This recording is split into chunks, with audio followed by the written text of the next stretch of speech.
নমস্কার বন্ধুরা, সবাইকে স্বাগত জানাচ্ছি। আমি প্রিয়া আবারও চলে এসেছি ডিমের কালিয়ার একটা রেসিপি নিয়ে। তার জন্য আলু আর ডিমগুলো আগেই সেদ্ধ করে নিয়েছিলাম। এখন কড়াইয়ে বেশ কিছুটা তেল দিয়ে প্রথমে ডিমগুলোকে লবণ হলুদ মাখিয়ে নিয়ে ভেজে নিচ্ছি। হালকা করে ডিমগুলোকে ভেজে নিয়ে তুলে নেব। এবার ওই তেলের মধ্যেই একটু গোটা জিরে ফোড়ন দিয়ে আলুগুলোকে ভেজে নেব। আলুগুলো একটু ভাজা হোক, চলো মশলাটা দেখিয়ে দিই। মশলাটা একবারেই আমরা বেটে মিশিয়ে নিয়েছি। আদা বাটা, জিরে বাটা, লঙ্কা বাটা এখানে আছে। আর দেখো বন্ধুরা, বৃষ্টি পড়ছে, কত সুন্দর বৃষ্টি হচ্ছে। এই জন্যই ভাবলাম যে একটু ডিমের কষা করে ফেলি আর তোমাদের সাথে শেয়ারও করি।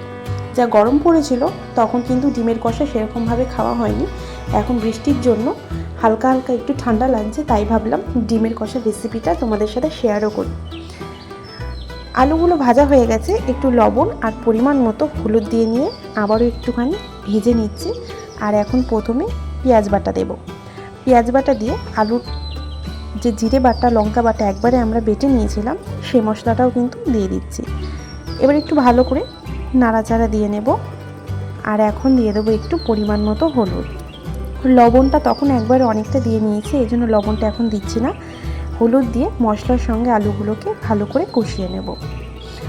আর একটুখানি দিলাম লাল লঙ্কার গুঁড়ো, তাতে কিন্তু কালারটা খুব ভালো হবে। এবার ভালো করে একসঙ্গে আলুর সঙ্গে মশলাগুলো কষিয়ে নিচ্ছি।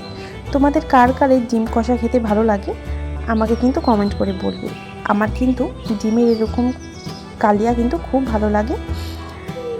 আলুগুলোও সেদ্ধ হয়ে গেছে। এবার মশলা বেটে রাখা সেই জলটা দিয়ে দিলাম। হালকা করে একটু নাড়াচাড়া করে দেব।